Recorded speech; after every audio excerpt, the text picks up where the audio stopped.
A marshal waves and Latique gratefully pulls into the refuel points. These service points are essential to rallyists, with vital repairs and checks carried out at top speed. Within an incredibly short time, the vehicle is ready to go. Arriving at the same service point, Boitoid had a more spectacular entrance. Sadly, that was his race run.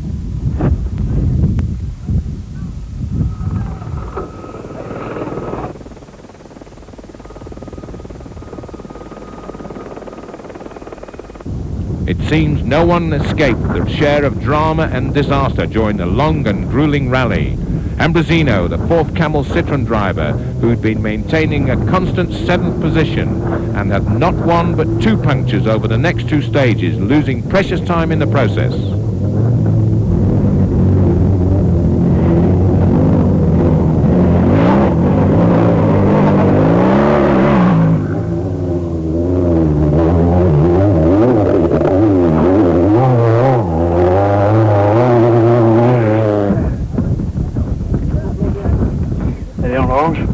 That tyre looks more than a little wrecked.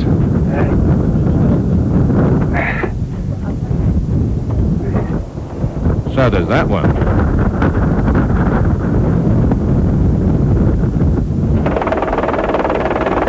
Stage 5 of the rally saw Wamberg and Jonsson in 2nd and 3rd positions, with Ericsson's Mitsubishi Pajero in the lead. The Citroën drivers spent the best part of the last couple of stages driving very closely to each other, both fearful of becoming stuck in the treacherous sand.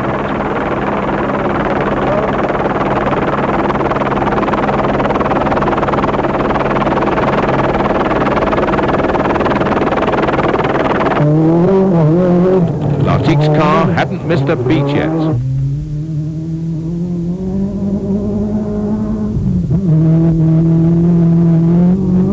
The Citroën team was doing everything right. If their luck held and no one bogged down in the sand, they could well achieve what they desperately wanted, an overall win in the Tunisia Rally.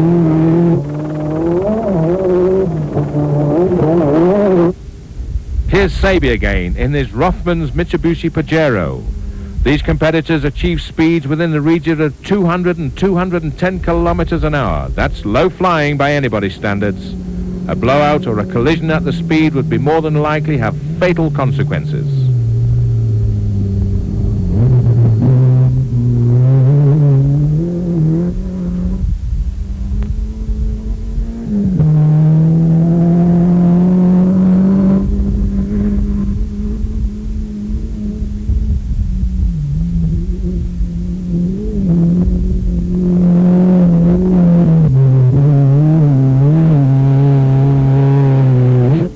The start of the penultimate stage, with the competitors lined up and ready to roll. Perhaps because the end was near, they were all looking remarkably relaxed. Not one iota of tension was evident anywhere.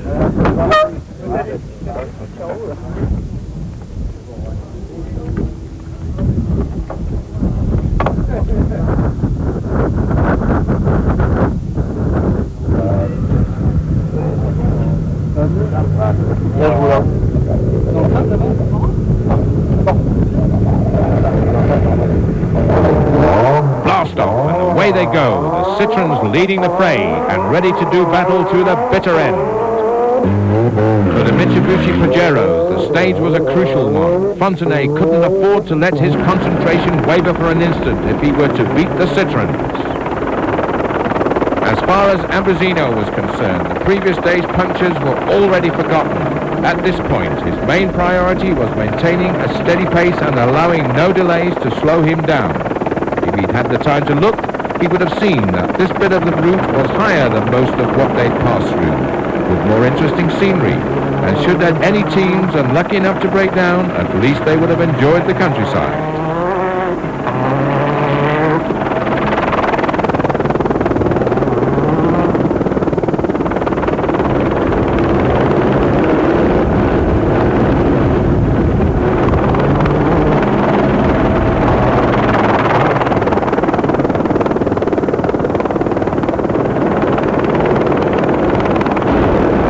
Breaking down wasn't on many drivers' agenda.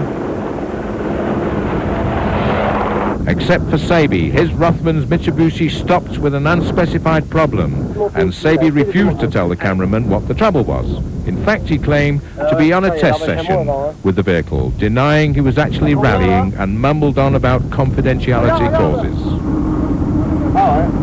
He wasn't the only one with problems. Teammate Fontenay went on to roll his vehicle. Fortunately, he and his co-driver are escaping with no injuries. We got lost, and I became nervous and drove across some small dunes which weren't obviously visible. The car went berserk, and ultimately I rolled him. Luckily for the pair, damage to the truck was fairly minimal and mainly cosmetic. Once they checked the vehicle over, they hopped back in and set off to rejoin the race.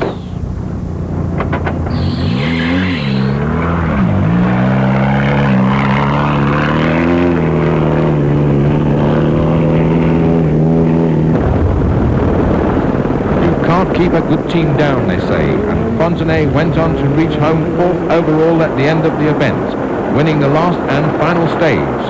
The crumpled fenders were absolutely no deterrent to the team. They were obviously delighted with their result at the end of the rally. The overall motorcycle winner was Madado, who'd had a superb ride but was more than pleased that the exhausting event was over.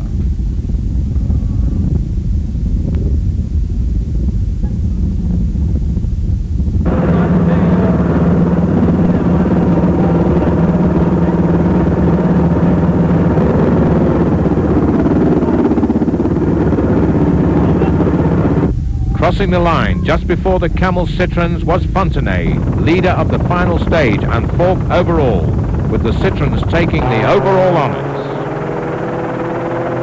A fine sight indeed for the Citroën supporters as Latique, Wamberg and Johnson arrived at the finish line together. Latique had driven carefully throughout this final stage to secure his overall victory. A puncture had slowed him down, and then he'd waited for his teammates before crossing the finish line alongside them. Unfortunately, 4th teammate Ambrosino had slowed down after losing 5th and 6th gears at the beginning of the final stage, which had caused him to drive very slowly for 200 kilometers. Nevertheless, Ambrosino still went on to take 5th overall. Naturally, the team manager was delighted with their performance and is hoping for a similar success in the future. A stirring sight indeed as the 3 yellow cars slowly come to a halt.